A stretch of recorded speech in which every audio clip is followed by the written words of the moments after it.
All right, we are live. All right. All right. So how long have you been doing this now? Shoot, I started in during COVID, so 2020 is when I Okay. started my Twitter account, and then a year after that is when I started writing and podcasting, and so yeah, I guess that's 3 years now of just like content creation, but 2 years of actually like formally doing it for a website or a podcast or something like that. Gotcha. Those of you who have joined, we're going to be firing up the podcast here in just a minute. Just letting a few people join here before we get going, and this is gonna be a weird one to talk about. Yeah, that we've seen a lot of weird games being Bears fans, and that one's up there. Yeah, It's that's absolutely up there. yeah, and I don't know how to feel. It's all very strange. It's Am I this happy? whole Am I last upset? 2 years I is don't know. such a weird feeling. It's like, you know, it's hard to root for your team to lose. Like it really is. Yeah, and that's the thing. Like I wasn't in this just like tank commander. I wanted them to, look awful and lose. But if they were gonna win, I wanted it to be something that looked like we could Right. build off it. But yeah, that was something I am something happy to see some of the defenders playing well. I gotta say yeah, that there's does feel nice. there are pieces coming together. That's the whole thing. So if you're looking for positives, there's definitely positives. But if you're looking for negatives, there are some negatives that are Yeah, coming out of this. whatever you're looking for, the Bears are selling. So, except for quarterback play. but yeah. So for those of you who have joined us here, we're going to be firing up in just about a minute. Quinten Krzysko from On Tap Sports is our co-host today. Yes, sir. I was surprised to see Roshan get so much run. I thought Herbert was going to get a good amount. Yeah, I guess they just wanted a pile drive right into the middle of the line there. Yeah. But it's a nice player. I like Roshan. He's a nice player. Yeah, so do I. I think I was a little lower on him in the draft process than some, just because I'll be honest, outside of trench play, it's all just a learning experience for me with the draft. But like, I really valued speed, and it was like I just questioned whether he had that extra gear to actually break away. But I mean, as far as the rotational back, I think he has a good receiver out of the backfield, and he brings power to the table. So I think there's a lot to like, but I was a little lower on him than a lot of others. Glad he's fair though.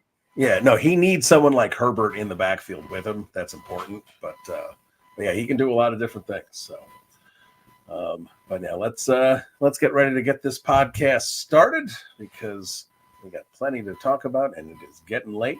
And like I said, this is a weird one. So yeah. All right, you ready? Yes, sir. All right, let's do this. All right, post-game show coming down in 3, 2, 1. That's right. Bear down, Bears fans. It's time for Not Your Average Bears post-game show. Bill Zimmerman with you, and I am joined today by Quinten Krzysko of the On Tap Sports Net. And of course, he's got a couple podcasts you can check every week, the Bears On Tap Pod and the Shavings Point podcast. So he's got a lot of good information. If you're not following him, make sure you follow him on Twitter. He's at Butkus Stats, nice and easy. He's got a lot of good content he puts on that Twitter page, especially in the off season. But he's got a lot of good content he puts on his Twitter page regularly.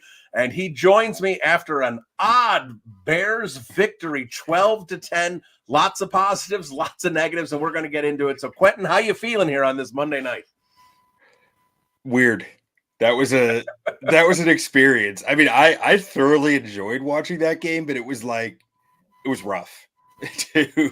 There were so many ups and downs, and like my motto right now as a Bears fan is if I just need to laugh at it, right? Like I have no control over it, and getting too upset over it, I can't do it anymore. I just need to laugh, and that's kind of where I'm sitting. And I got a lot of laughs tonight. I'll tell you that much. Yeah, this had the ugly level of a primetime game where you expected Al Michaels to be broadcasting this thing and pissing and moaning about it.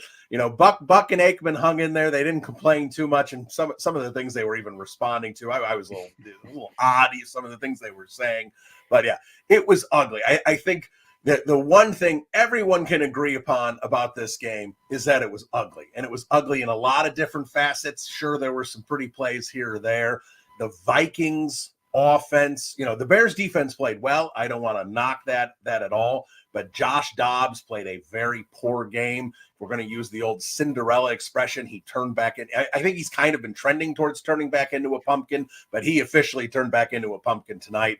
It was not a good performance by him. He kept this game close in a lot of different ways, but yeah, let's start here. I mean, we've got a lot of different things to get into, but we need to start with the end of the game because we've got, three things. The last three drives are fascinating.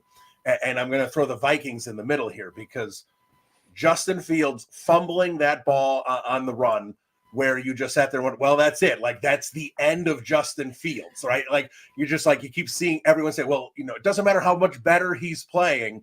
He's still not getting the job done in the last 2-3 minutes, fumbles the ball there. Like, all right, this is it. That's the end of it. I tweeted that like that. You just felt it right there.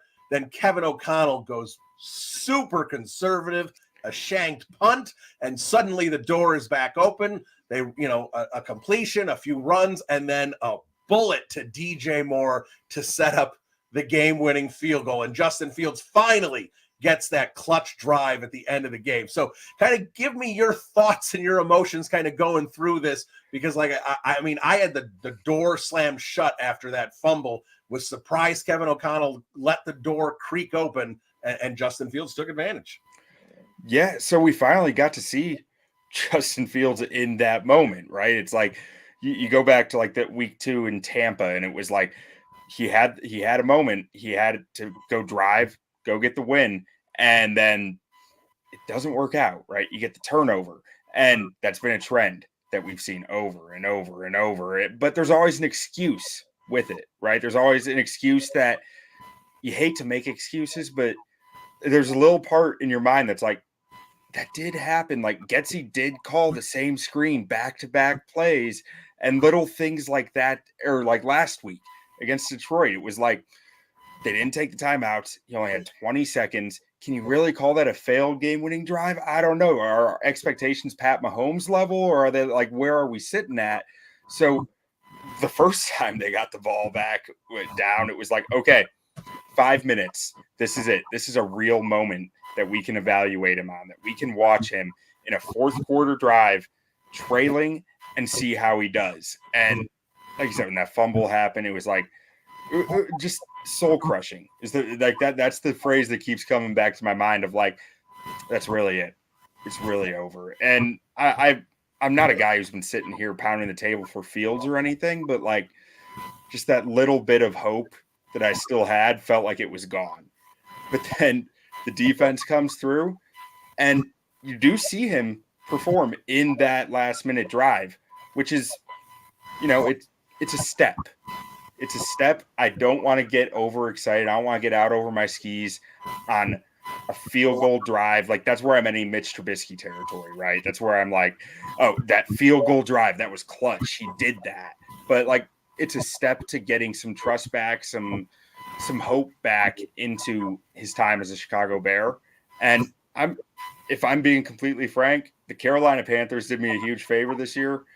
I'm not too worried about jockeying for draft position, because I'm like, we've got that pick, so I'm just here for the player development. And I feel like we did see a small step there, which is just refreshing. Yeah. There was definitely a step, because it's something literally we haven't seen. And there's plenty of reasons. And I know we can sit there and look at, the game against the Packers last year where ESB had, took a poor route, and Chase Claypool drops the ball. I think it was against Miami. Like, we've seen all the things that happen, but at the same time, I always sit there and say, and while there have been bad supporting casts around him before this season, you still want to see the quarterback overcoming those odds, and we just weren't seeing it happen. And again, fair or not, that was the situation he was in.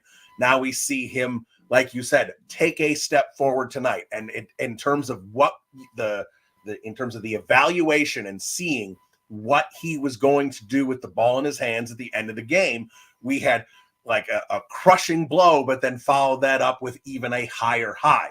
So there's an absolute positive there.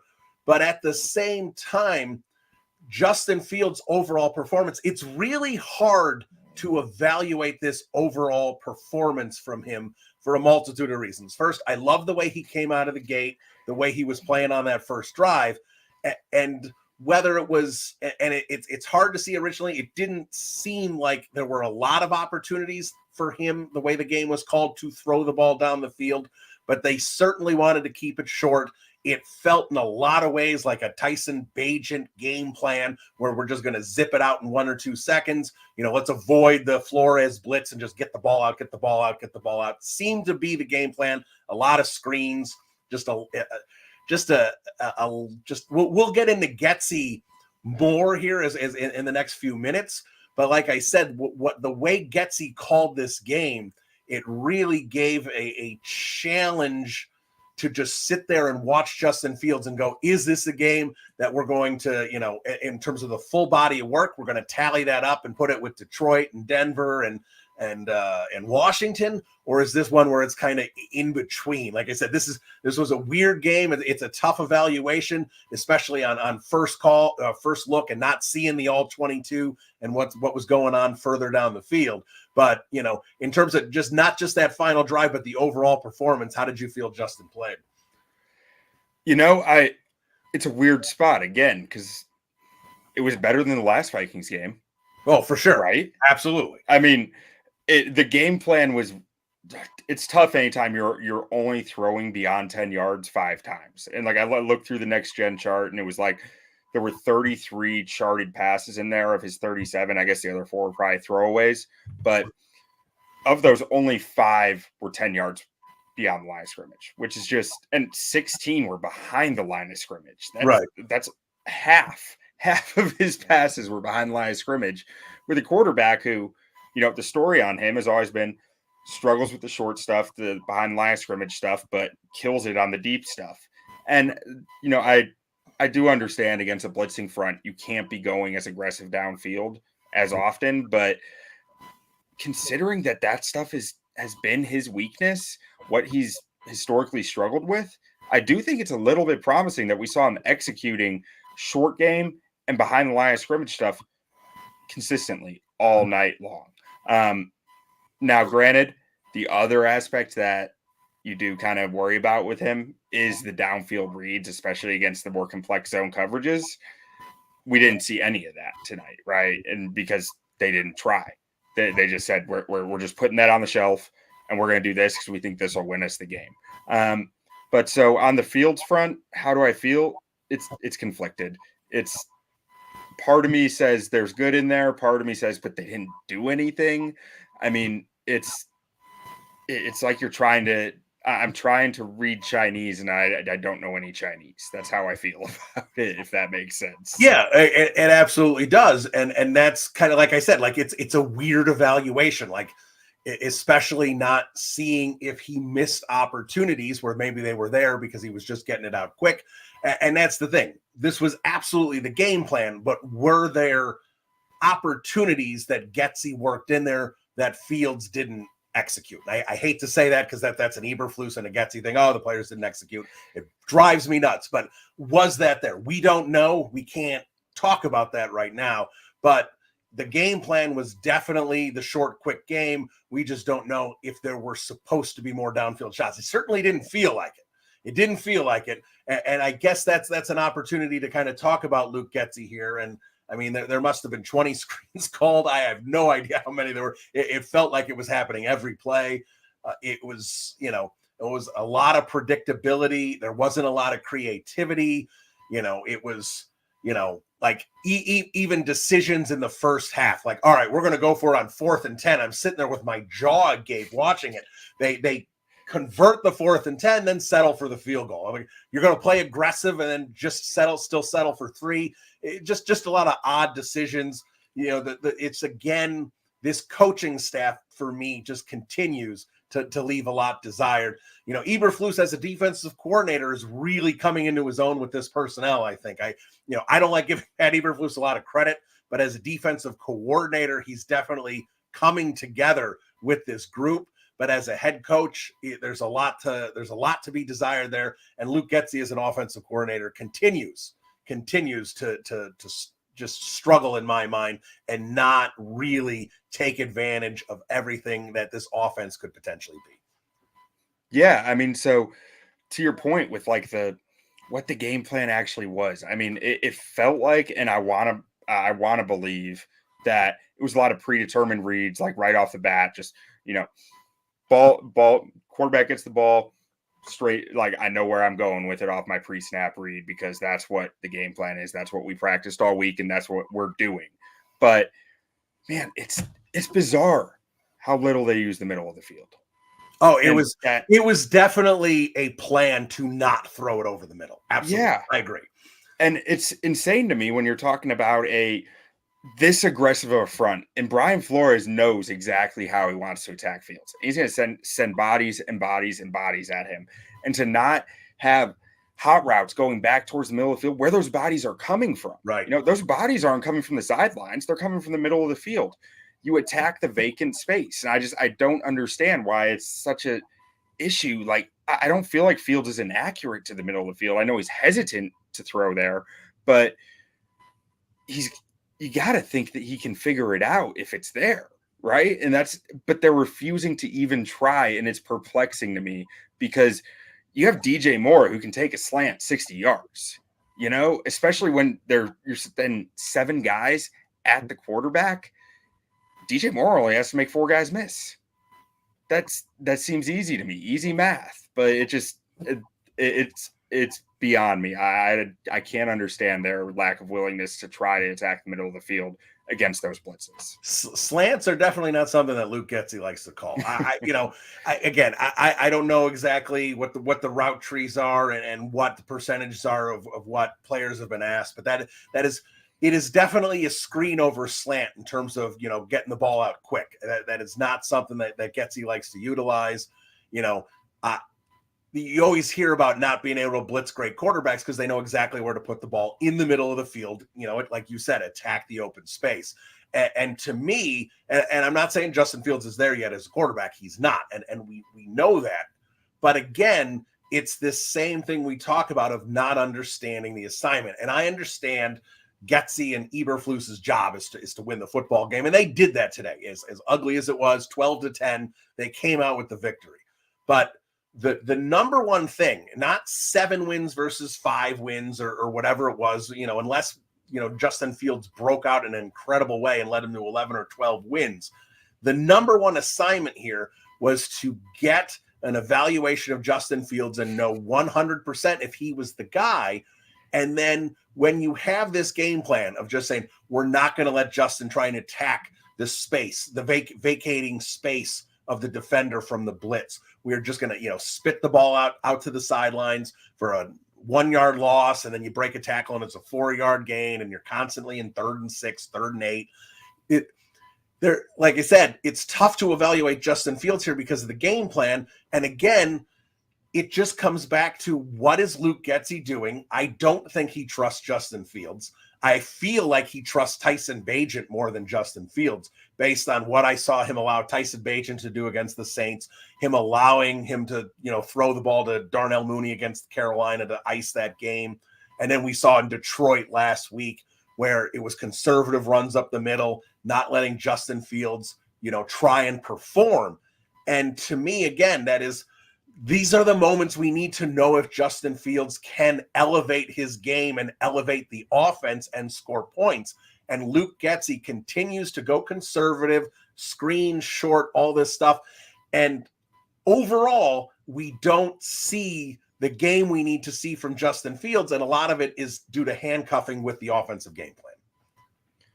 Yeah, I mean, it almost feels like they box Fields into a corner of, we're going to need you to be Superman in the final minute for this type of game plan, right? This was not a game plan to get a lead and keep it. it was a game plan to go 18 rounds and try to finish with a knockout punch. And that the pressure that puts on a guy to just go make an incredible play it's big. It's the type of thing that makes a quarterback, I think, stand in the pocket an extra second, wait and hold the football, or try to run and break tackles, and leads to these fumbles. Like, Fields deserves plenty of blame for the fumbles. Don't get me wrong here. But I feel like the Bears are continually putting him in this position of having to put the weight of the team on his back in moments where that's not really what you want to see. And it's resulting in these turnovers late in games because of it. Now, maybe the late game turnovers would always be there no matter what. But I do think that there's a mental aspect there that's adding to it of the only thing that I know I can do is go make an incredible play. And that's what I'm going to try to do because that's what they need me to do. Yeah. And I'll tell you what, if you're going to put him in a position to make incredible plays, and that's what he has to do, having DJ Moore as that option it just elevates Justin Fields' game. And that's what it was so hard last season when the crap, and this is what it was, the crap that got put out there. It was Darnell Mooney, and then he trades for Chase Claypool. That backfires. Mooney gets hurt, and we just saw the receivers that were out there regularly, whether it was ESB as basically their top weapon, Byron Pringle, just whatever mess that they had out there.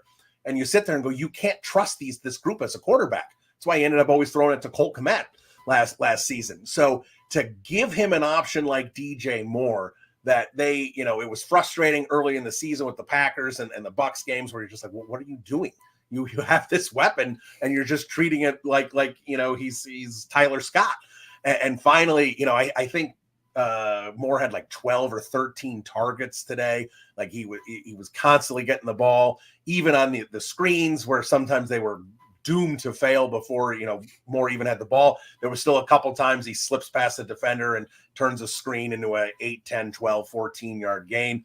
And of course, in that final drive, Moore was a key part of that drive, and of course makes the catch, finds the space in the zone, and Fields delivers a BB across the middle to Moore. And you just can't understate the importance. Ryan Poles hits and misses, absolutely, but holding out for that Carolina trade and going, if we're making this trade, DJ Moore is a part of this trade, was a huge thing. Again, that Carolina trade is just going to be a monument. If we're assuming Ryan Poles sticks around here for a few years at least, that Carolina trade is going to continue to be the cornerstone of his rebuild and what he was able to put together. And having DJ Moore for Justin Fields, or if there's a new quarterback here next year, it's an unbelievable asset and something the Bears have really only had with Brandon Marshall, except you have a lot more of I'll just say it, a stable wide receiver that's a safer guy to have in the locker room, and having him there and his ability on and off the field, it just speaks volumes to what he can do for this team. Yeah, did you notice how wide open the middle of the field was on that DJ Moore catch? Absolutely, it was like the Vikings. I mean, I'm sure they were in man coverage, and it was like it felt like they were playing cover zero. It was so wide open, and like maybe Getsy's just playing the long game. Maybe he was just like, we can just we'll get him exactly where we want him, and they won't even defend this at the end of the game. All right, for those of you listening live, we appreciate you. If you've got comments or questions, make sure you drop them there in the stream. We will get to them here as we progress through this podcast.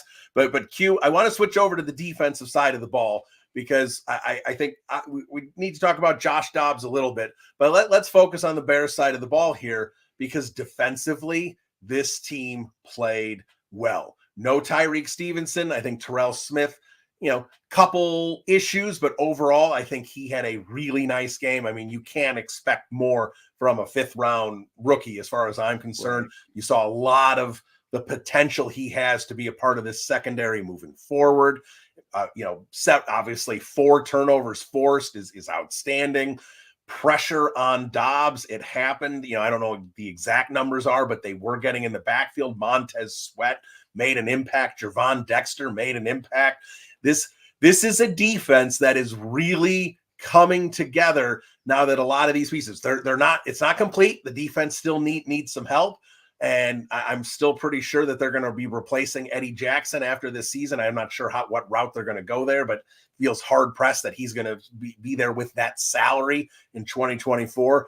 But this defense, and you have to credit Matt Eberflus for how he has them playing, is coming together in a big way and continues at about the last 4 or 5 weeks here to really be at least a top half unit in the league. And at this point, maybe even arguably a top 10 unit in the league. Yeah. I mean, they're playing good football. I mean, I think it's just good, sound football.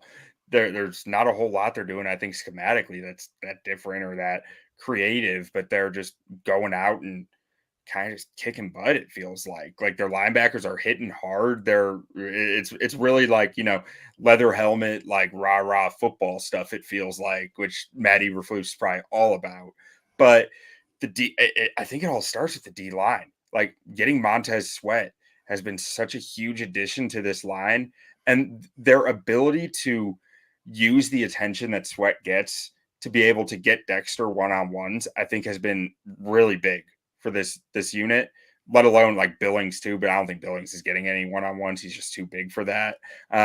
But we've really seen Dexter kind of start to flash that raw power that he has much more often since they got Sweat. And I think that's really where it all comes from. I'm not sure where their blitzing numbers have gone since they got Sweat. I haven't looked that up, but as I'm talking about it, I'd be curious to see. Like, I imagine they're blitzing less, which is putting less stress on the back end, and they're getting home more. So altogether, like the defensive unit today, they played outstanding. Kyler Gordon's starting to look like a real dude out there in the nickel, which is awesome to see. I mean, he's feels like he's all over the field right now. And the linebackers are starting to make some plays, and they're paid to do it, and they're paid well to do it. So that's nice to see it coming through. Yeah, I mean, and TJ Edwards, couple impact plays. I know Troy Aikman was complaining that he actually intercepted the ball instead of batting it down, which I get. But again, that led to the Dobbs play. And look, there was an opportunity, and credit the defense again, like I said, for playing well. And they definitely made Dobbs uncomfortable and forced him into some of those decisions. But I do think overall, I think Josh Dobbs had a very poor game. I mean, you can't throw 4 interceptions and be like, oh, it was all the defense. He made some poor decisions. Wide open down the field after it was Gordon slipped, I believe, and left player wide open down the field. It was a terrible throw by Dobbs. Got him out of bounds. Like when I hate to bring this up, but it is still a valid fact of the Matt Eberflus 2 seasons here. And that fact is Davis Mills, Trey Lance, Mac Jones, Josh Dobbs, Sam Howell, Bryce Young, and I am forgetting Brian Hoyer. Like, that's not a who's who of who you're beating. And again, and you could sit here and look forward and see, PJ Walker potentially here, playing in a couple weeks, and Desmond Ridder. Like there are going to be opportunities for this team to continue to win here. And you'd like to see them shut down a good quarterback. They had, and not that Goff's great, but they had Goff flustered, but then Goff and Ben Johnson got the best of them late. So again, it's an issue that they can only really annihilate these bad quarterbacks. But again, you can only play the schedule in front of you, and this defense, bad quarterbacking or not, it really did step up. That's what this defense is. I mean, we saw it Sunday. Sean McDermott in Buffalo. What did his defense do? They did enough to win until they didn't. At the end of the game, they were predictable. Eagles knew exactly what was coming. And Eagles went right down the field, did what they had to do multiple times. Like, I mean, this is not a defense that's built that structurally is built to beat good quarterbacks in today's game. It's built to beat bad quarterbacks who are going to make mistakes over and over and over. And that's what we've seen them do. And that's what we'll probably continue to see them do against backup caliber quarterbacks. Like I think every quarterback you listed is a backup caliber quarterback, right? Whether they're starting right now or not. They're any given year, the next 3 years, they might be a second string on any given team. You know, that's the type of quarterback they are. No one's investing in them as the future of their franchise. And you could put this defense up against a Jalen Hurts or any a Pat Mahomes from a few years ago, Justin Herbert. Like, it's a little different. You might get a turnover or two, a lucky fumble somewhere and make it 3, but you're not going to get them over and over and over. And at the end of the game, when you need them most, they're probably not getting stops against those quarterbacks because that's what those quarterbacks do. They grew up beating the cover 2. You know, the cover 2 was all the rage in Pop Warner in middle school and high school when they were coming up. Thank you, Lovey, for that. But that's what it is. That's what they saw. It's what they know. They know how to beat it.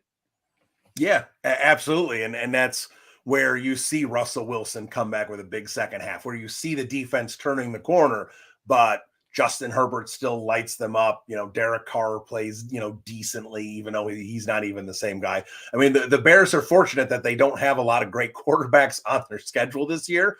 And, quarterback play is definitely down overall. There's only probably 7 or 8 where you really kind of sit there and shake in your boots that they're on the opposite side of the field this season. But again, overall, it's who's in front of them. And again, for me with Matt Eberflus, and we're going to take a quick break here in a second, after we kind of finish up talking about the defense, and we'll talk about Matt Eberflus and his job security. But again, you like what you see from him, and you like how the pieces are starting to come together. But again, it's still the long-term viability of this defense. And I know a lot of us want to see change. And like I said, we'll get that on the other side of the break. But like you said, what you're evaluating right now is not, can the Bears go 10-7 with Matt Eberflus's, style defense and Justin Fields at quarterback? That's not what the goal is here. The goal is, can this all come together and be a Super Bowl caliber team? Can Justin Fields lead you to a Super Bowl? Is he a guy you can win because of, or you can win with? Is Matt Eberflus's defense the kind of defense that can be a top 5 defense and that's why you have invested an obscene amount into this defense with, I think it's 6 second-round picks over the last 2 years, and all the money spent at linebacker and with Sweat and Ngakoue. Is, can this defense become a top 5 unit? That's what, when you hire a Matt Eberflus, that's what you're looking for, is, can this defense be a top 5 unit, and Justin Fields can do enough offensively on the other side of the ball? And even with things coming together better and Fields making the throw to Moore to set up the game-winning field goal, and this defense, being lights out a lot today, it still feels like something's missing. Yeah, I mean, so this is, and so when they hired Eberflus, I was an Eberflus guy, right? Like I was about it. And at this point, I'm out on him. But as I've been thinking through, why did I miss on that? What was I really not seeing? And it's I'm going back through these Colts teams, and it's they're in the AFC South.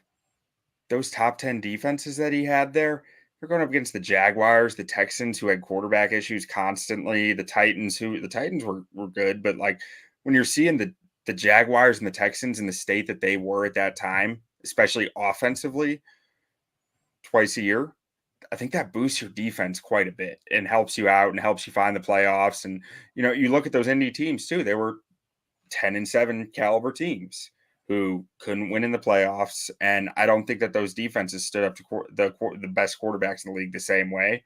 And that's ultimately where I think that I'm seeing this defense heading to, if Eberflus sticks around. They're going to be good enough to get your hopes up, but not good enough to get you over that hump.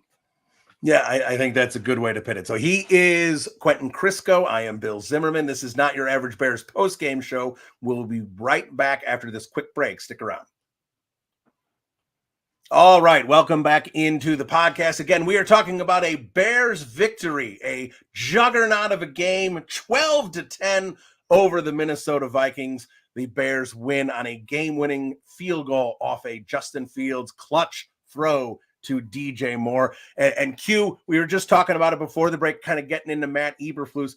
Let's talk about Matt Eberflus's job security, because this is where things get weird for Bears fans, because I know Matt Eberflus is unpopular, and I think he should be unpopular. And I am, and anyone who listens to me or follows what I write and what I tweet, I am not a Matt Eberflus guy. I have not been for a while. I've been disappointed. I was disgusted with how he had this team prepared to play out of the gate in September. And I think that basically, pissed away this entire season, starting off 0-4.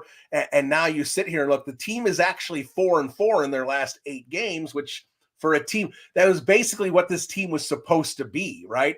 We were hoping this team was going to win 7 to 9 games and kind of hover around 500. And like I said, be fun bad, where they were going to struggle, but they were going to have flashes, and we were going to kind of see what this team was going to be in 2024. But, Matt Eberflus, and he has 2 historic losses on the season. The Denver Broncos game was the biggest blown lead in the history of the franchise. And that Lions game, like I said, was actually a higher, win probability than that Broncos game. And, 40 plus minutes of time of possession plus 3 turnovers, first team in 90 years to lose that way. So we know we have the historic losses. And I know we sit there and say, well, Kevin Warren's a smart guy and he's going to know what he needs to do to make this team better. And he might be. He may have his evaluation on Matt Eberflus and he is gone. That may be the case. We don't know. But I'm still going to sit there and say George McCaskey makes the final decisions. He's looking at this team that has gone 4-4 in the last 8 games, and they have winnable games down the stretch. I don't know if they can beat Cleveland, but whoever is going to be quarterbacking that team is not going to be good. So could they win another 12-10 game against Cleveland? Absolutely. I think that's a possibility. I think they'll lose to Detroit when they come off the bye, but they had an opportunity there before, so there could potentially be an opportunity to do that again. Atlanta is not great. Arizona is bad. Green Bay, final week, who knows what that game's going to be. I assume they'll lose it because they always do, but who knows what's going to happen. And if you don't lose it, right, if the Bears go 7-10, let's say Matt Eberflus goes 7-6 in his final 13 games this year, and they beat the Green Bay Packers, and George McCaskey's grinning ear to ear, I don't think you can sit here and just assume that Matt Eberflus is going to lose his job at the end of the season. Like, we talk about how evaluations aren't finished yet at this point. It's still November. I don't think Matt Eberflus's evaluation is finished. I hope it is. Like I said, I don't think he's the right guy for this job, but I certainly can't sit here and feel comfortable. And I don't want to sit here and tell Bears fans, you need to cheer for losses. If you don't want Matt Eberflus around, tank. I'm not saying that's what you should do, but at the same time, I do think Bears fans need to understand that if they win enough here down, the back half of this season, that I think there's an absolutely, a fairly strong probability that Matt Eberflus could return as the head coach if they finish here in a pretty solid way. Yeah, I mean, I think you make a good point. Like, I think if you do finish the last 13 games 7-6, I could definitely see a world where George is sitting at his desk, sipping his coffee or tea and going, that's not bad. Maybe he has something going there. Now, ultimately, I mean, I do agree with you. I think there's a pretty clear ceiling on Eberflus. And even when he was hired, I thought you could kind of see that there was a clear ceiling. And my hope was that he'd be brought in as the culture stabilizer, the builder, and then a few years down the road, you go find your Super Bowl head coach. Now, I'm not sure that has exactly come to fruition either, but I do think that ceiling is still there of what he can probably be for you. Like, I'm thinking of him as like Matt Eberflus is Dan Campbell on 1 cup of coffee a day. Like, so you're taking out the up downs, you're taking out the kneecap biting, and it's a calm Dan Campbell. And I'm not sure how far that actually gets you. Like, so for me, like, I guess the answer there is you hope they lose a little more just to get rid of them. But like, you also hope that ownership has not given us any reason to think that they're this competent, but you hope that they have can see the mistakes that they've made in the past with, like, if they're taking a new quarterback, you want to align that kid with a coach who he's going to have for 3 years at least, right? You want to align stuff up right. You want to get the right people in the building. You've seen Matt Eberflus' assistants. You've seen the struggles that they've had to, one, keep or bring in people into the building with him as head coach that they trust. Clearly, I mean, I don't know how you regain some of the trust that they've lost after you've seen what 3 assistants gone. That's 2 or maybe it's only 2, but 2 assistants gone this year in a year where you were supposed to be getting stuff in the right direction, be close to a playoff team. Maybe you lose 2 of your assistants in season. Like, that is, I think that is hard to trust beyond whatever your final 13 games record is. I would really hope. Yeah, and that's the thing. There's plenty, and that's the thing. I don't want to sit here and be like people to think that I'm a Matt Eberflus guy, and I think he's building something, and this is all going to come together. There's plenty of mistakes. Chase Claypool was mishandled. Like Chase Claypool, and I'm not saying he's a good guy.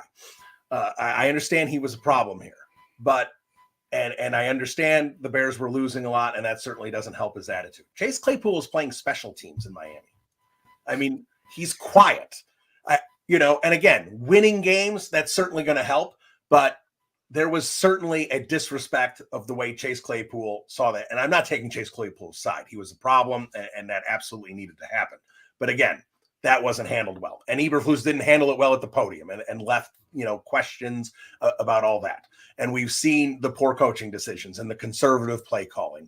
And like you said, the coaches being fired for HR violations and the historic losses. Like, there are plenty of reasons to let Matt Eberflus go at the end of the season. I'm not saying they're not, and I'm hoping that they're there.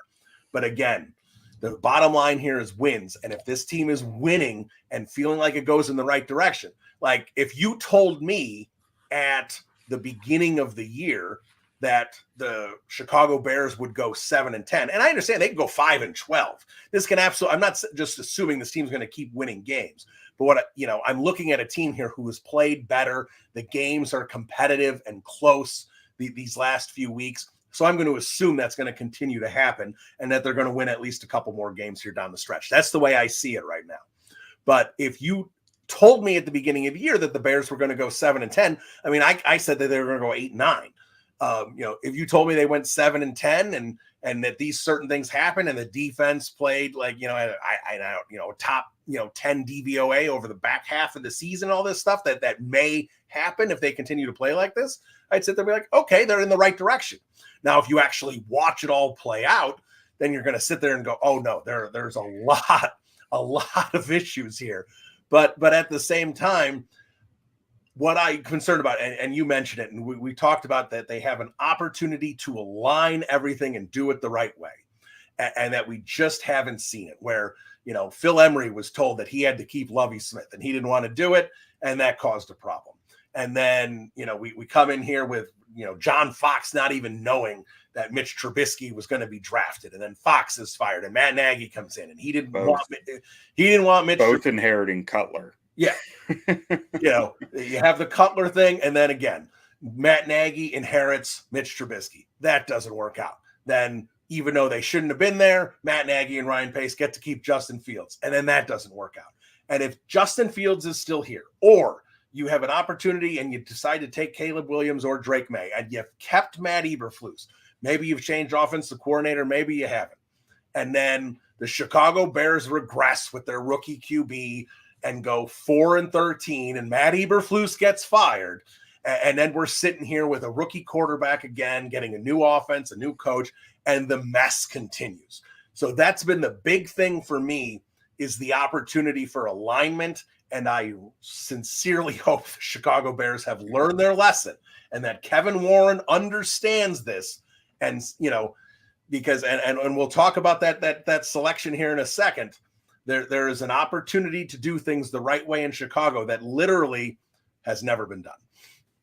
Yeah, I mean, so there are 2 things that like keep popping in my head and I keep forgetting to say. Like, so the opportunity cost, I would hope, is enough for them to just say, it's done with Eberflus. Like, you have a really clean salary cap situation right now, right? You have no bad contracts on the books, nothing that is eating into your ability to go obtain high quality football players that fit whatever scheme it is that you're looking to run.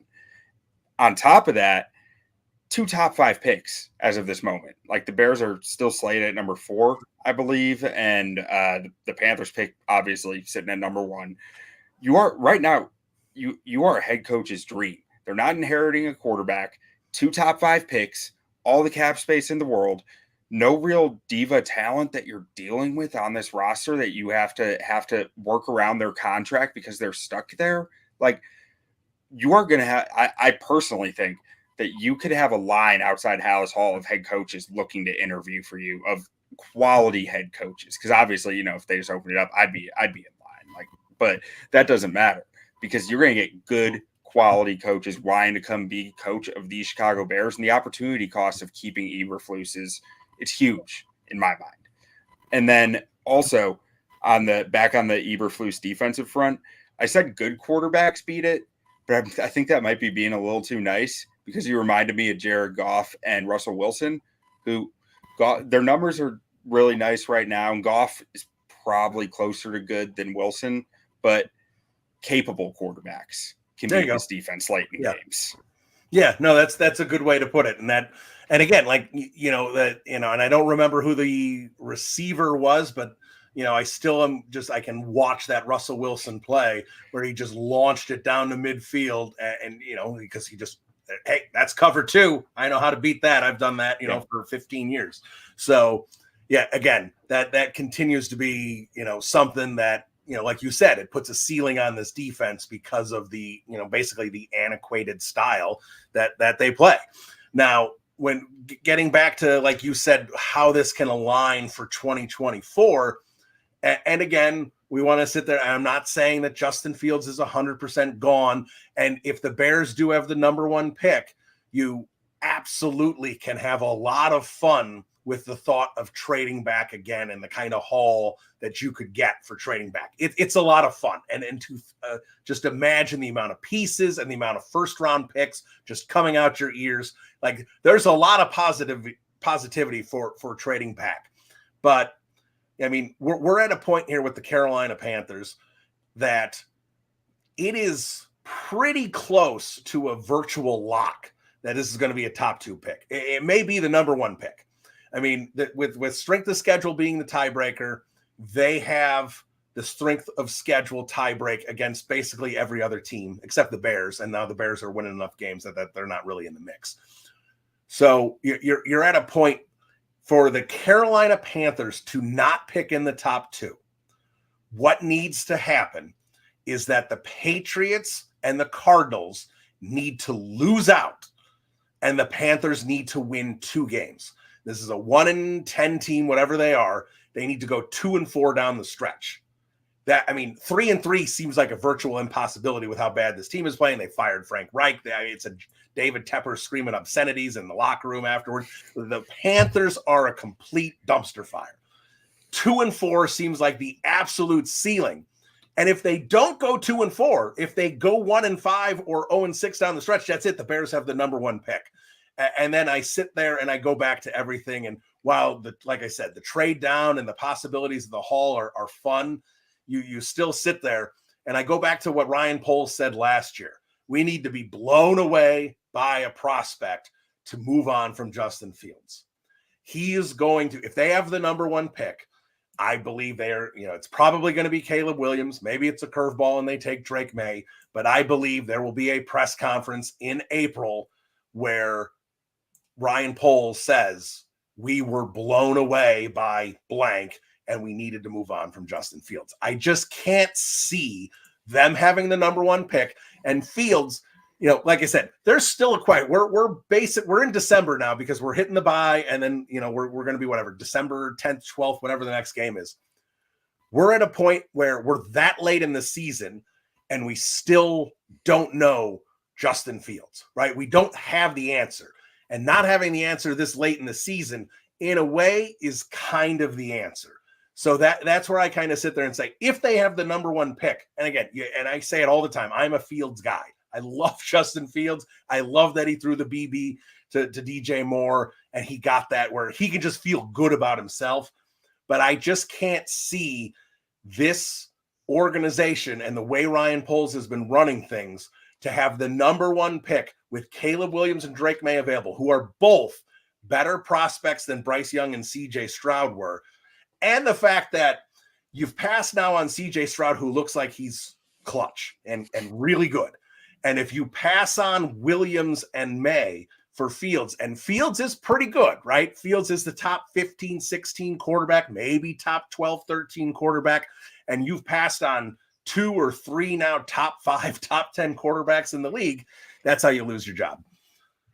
Yeah, and I mean, so speaking of the Panthers pick, like as you were saying that, I just pulled up their schedule. I mean, so the one thing as you were talking that worried me, it's like the dead cat bounce from firing your head coach, right? Like you see it all the time where a team fight. We saw it with Josh McDaniels. Like, not that I think Reich was McDaniels, but to the point where a team fires a head coach and everyone just kind of they cross the T's and dot the I's a little more. They make sure everything is done that week because butts are on the line. You know, everything is up for sale. Essentially, it feels like in the building, and everyone takes a little more care.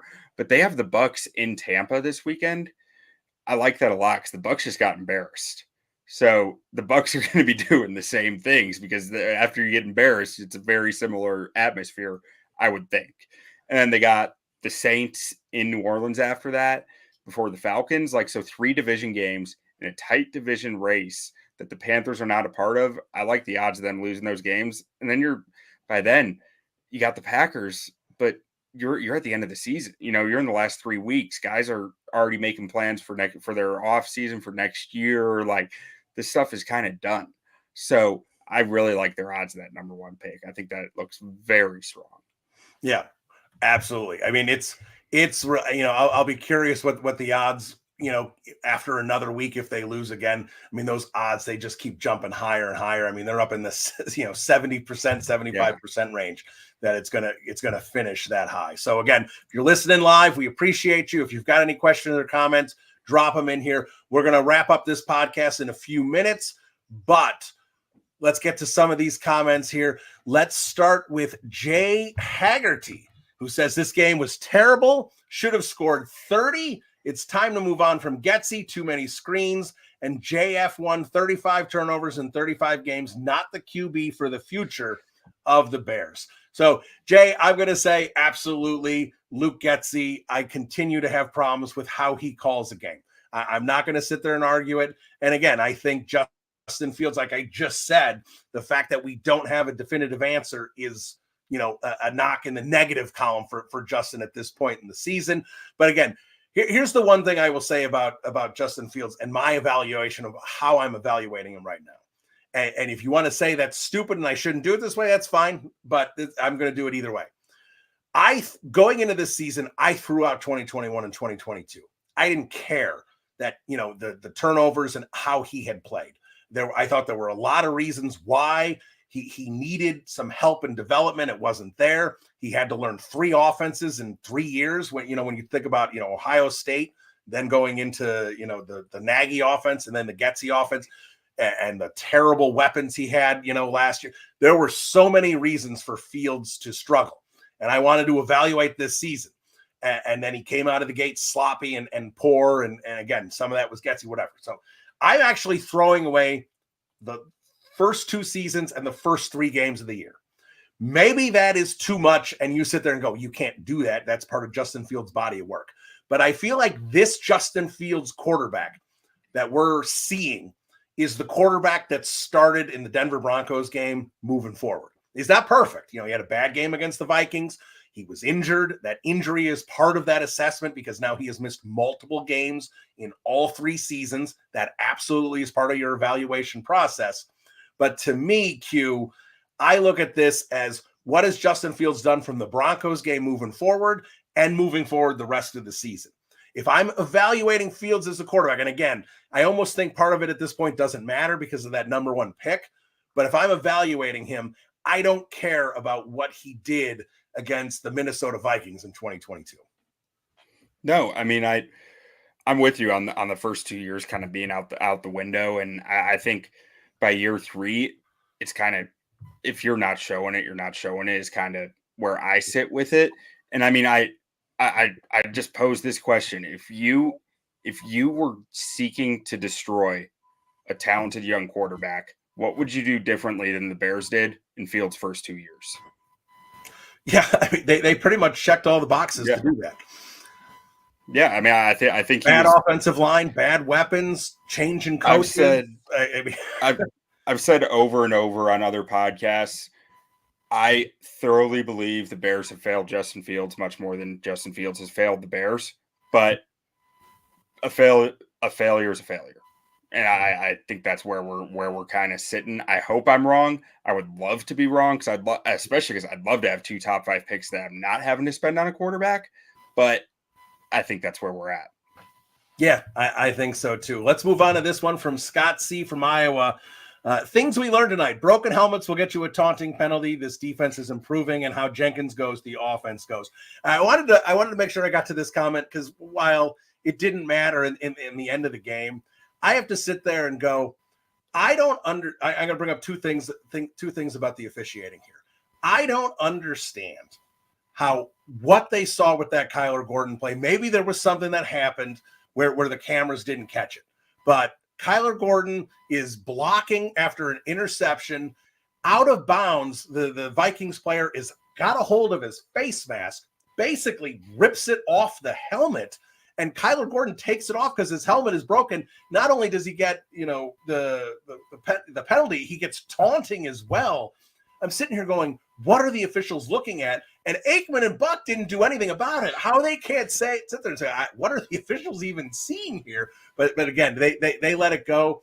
And the other thing I just want to say is, and I've brought it up because Matt Eberflus never says anything about it, Justin Fields continues to get drilled like a running back, and nobody says anything about it. Nobody does anything about it. There was a clear helmet-to-helmet hit on him, in the middle of the line of scrimmage there on a design run. And got his bell rung pretty good on that. Nothing is called in that situation. Javon Dexter, and again, I think that was roughing the passer because his weight came down on Dobbs there, and that's a penalty now. But we're not seeing it on both sides of the ball. And really the only quarterback I've ever seen, and this isn't about running quarterbacks because I don't see Lamar Jackson having these issues. The only quarterback I've seen that continue to not get calls like this is Cam Newton. He never seemed to get calls, and now I'm seeing Justin Fields never seem to get the calls. I don't understand. Again, like I said, the Kyler Gordon thing was weird, and I don't know how the refs came to that conclusion, but I am really bothered by Justin Fields not getting any protection from the officials. Yeah, we've been through it for a few years now, right? There was a point where it felt like it was getting better, and then it's like the pendulum just shifted back to the other side to just not getting any calls again. So, it sucks to see. You're seeing a guy get injured out there and not getting the same protections that other quarterbacks are getting. And shout out to Scott from Iowa, one of our listeners over there at Bears on Tap. Always jumping in our comments. Good guy. And what he said about Jenkins, I think Jenkins is clearly the tone setter of this offensive line now. It's the last few years, he was the tone setter before, but now he's pretty cemented as you go, we go guy. And I love it. I love to see it. The attitude that he brings out there. Darnell Wright tends to feed off it. It's that he's the guy on that offensive line right now. And you hope that he can continue to stay healthy, fingers crossed, and keep going because he looks like he can be an all-pro caliber player right now. Yeah, absolutely. And, he goes out for a couple series. He's getting nervous. Like, here we go again. But he was able to get back out there. He's got a bye week to rest up. So, again, if he stays healthy the rest of the season, you're going to have a difficult conversation about that contract extension because, that's a guy who's going to need that $12, $14, $15 million contract extension, maybe more. I don't know if you can put, a base with reachable goals for games played, something like that for bonuses. I don't know what this, maybe they could do something creative. Maybe Jenkins would be okay with that, but you're right. He's a phenomenal player. Wright's, does a lot of good things, and he's just a rookie. Wright's going to really be a force on this line. Davis is a solid player, and we're really seeing it come together, assuming Braxton Jones stays at left tackle and they don't take, Fashanu or someone like that because they're going to have another high pick. They're a center away from having a very good, high caliber, potentially top 10 offensive line in the league. I think it's coming together that well. So I think absolutely having Jenkins is key. I'll get to another one here from Scott while we're on. Scott, DJ Moore, 1,003 receiving yards after tonight. The reason I just want to bring it up is I thought DJ Moore was going to have a chance. I thought Fields was going to have a better passing season than he's had, but it's still there regardless of him missing games and not quite having the passing numbers consistently I thought he would. The all-time franchise record is Brandon Marshall with 1,508 yards. And I thought that coming into this year, I thought DJ Moore had a chance. He still has a shot. So he needs to average 101 yards the rest of the way to get to that number. And he's basically, that's what he averages when Justin Fields is the quarterback. So assuming Fields plays the rest of the way, assuming Moore plays the rest of the way, there's going to be an opportunity for him to have, in his first season in Chicago, the franchise record for receiving yards in a season. And I think that, again, just shows, like we talked about earlier, his impact that he's had on this team. Yeah, it's been awesome to watch. I mean, week one, I think we all got a little nervous when it was like underwhelming. It was like, hopefully this isn't their plan the whole year. And luckily it hasn't been, it's been nice to see him get his yards up and get, 1,000 yards wasn't automatic for him in Carolina with their QB situation. So, he's playing great football here. And considering the Bears quarterback situation as well, it's a real accomplishment to be that far along at this point in the season for him. And we'll get to a couple here with Chris Armstrong as we wrap up. I love Justin, good friend of the program, Chris Armstrong. I love Justin, but those fumbles broke me. And that's the thing, I get it. And I do think that that's going to be part of this evaluation when Ryan Poles looks at Justin Fields and says, hey, this guy finally made the drive to win the game. That's what we needed to see from him. But he went 1 for 2 with that today. And I do think that's going to be held against him. You want to say it shouldn't be? Okay, fine. But I do think they're going to look at it and go, he had his opportunity. He literally let it slip through his fingers. But fortunately, because of the defense and some conservative plays from Kevin O'Connell, got a second opportunity and made the most of it. That's not always going to happen, right? And again, I know he was looking to make a play, but he had my heart thumping holding on to that football. It must have been 10 or 12 seconds on those two back-to-back incompletions where he threw them away. Those are things that I think Ryan Poles is going to look at and go, I know Justin Fields has confidence in his escapability, but literally they had no timeouts. If he took a sack there, the game was over. I know he didn't. I know I'm playing the what-if game, but I do think when Ryan Poles makes this evaluation of Justin Fields, absolutely feathering Justin's cap that he made the big throw that he had to. But there were still things that I have a feeling Ryan Poles will, in essence, hold against him in this evaluation. Yeah, Justin Fields goes out and beats the Lions with good numbers and good performances, beats the Browns. We all look at it as the turning point, right? He goes out and continues to struggle with things that he has struggled with and continues to turn the ball over in those situations. It was an anomaly. It's in his hands how it turns out here. He, like I said earlier, it's a step in the right direction. And it's still on his shoulders how that turns out. And we'll wrap up with one other from Chris Armstrong saying Getsy should be fired immediately. I know we love to say that coaches should be fired in season. And there's been opportunities here, between the Denver Broncos loss and some of the stuff Getsy has done. And of course, the Lions loss for Eberflus and everything. But at the same time, I just don't see anything like this happening. I think, honestly, if we're going to sit here and say what's the best thing for Justin Fields, Luke Getsy's not the best thing for Justin Fields, but I don't know if sending a shockwave through the offensive room and just removing Luke Getsy, especially when there's not an experienced guy there, there's just Andrew Jonico or whatever they would do there. I don't know if that's a smart thing to do moving forward. Again, Luke Getsy better not be running this offense next season. And he frustrates me, even though, just, seeing Tom Pelissero's list of, potential head coaching candidates, he had Luke Getsy on there and basically said that he's pretty well regarded in league circles. I don't know how much they're watching and how much they've seen from this season with some of the stuff he's done. But again, I like I said, I don't think Getsy will be here in 2024 because I still don't think Eberflus is going to be here when it's all said and done. But I don't think he will be fired immediately. I don't think he will be fired at all during this season.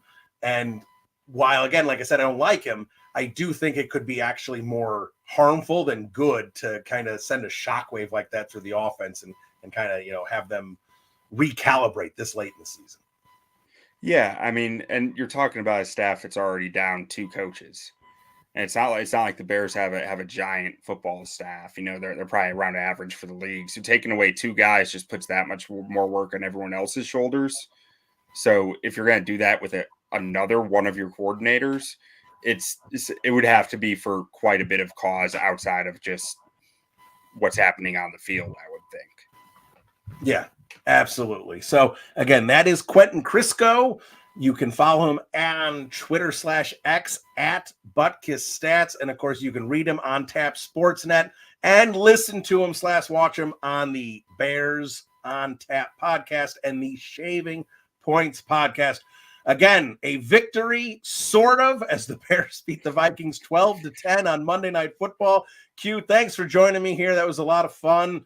Again, a weird game to try and evaluate, especially on a snap judgment here without really being able to pull back and kind of, see how all the, all the gray area here of what couldn't have happened here. But again, thanks for joining me. Do you have any final thoughts about the game or the season that maybe we haven't touched on yet?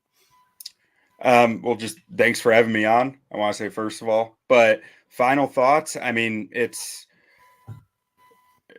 far as I'm concerned, it's draft season. I'm already watching guys, so I'm just getting ready. I'm gearing up, watching offensive line, defensive line from college tape already. So it's I'm still putting in plenty of work on the Bears O-line every week, and that's something that has just come together beautifully this year. Like, aside from the center position, as he mentioned, I am thoroughly impressed with Ryan Poles and what he's done with this O-line. And that's coming from a guy who in week 4 was saying, I don't understand why you would keep Ryan Poles. I'm starting to see stuff come together from him, especially in the trenches, that I'm really liking. Yeah, no, the trend on, and to be fair, on both sides of the ball, he got a lot of criticism for Montez Sweat, but again, he wanted to try and get a blue chipper and said, the only way I'm going to do that is I trade a 2nd round pick. He goes out and does something bold like that. Javon Dexter, who, let's be fair, Bears Twitter crushed when that selection was made, too slow off the ball, everything like that. Well, he was one of my draft crushes, but yeah, and I was thinking, I wasn't screaming it from the rooftops when it happened either. I hadn't watched a lot of Dexter beforehand. When I did watch it, I sat there and did see that. I had Brett Coleman on my podcast shortly after the draft, and he had a crush on Javon Dexter and said, no, the power that he has, you're going to like what you see. So again, a lot of good rookies from Poles, a lot of good stuff in the trenches. And again, whether it's Fields or a rookie, get a veteran center. Don't wait for the draft there. Go out, whether it's Connor Williams, whoever it might be, get a center, stabilize this thing, and really, we're going to see an opportunity for 2024. The trenches that Ryan Poles promised, I think, are really potentially going to come together in 2024, and that'll be a good thing to see. So, Q, thank you, everyone who watched live or are checking it out on the podcast. Thank you very much. Again, we got a bye week, and then it's going to be interesting here down the stretch to see how all this comes together for Matt Eberflus, for Justin Fields, and for the future of this Bears team. Q, thanks so much. Yep, thanks for having me.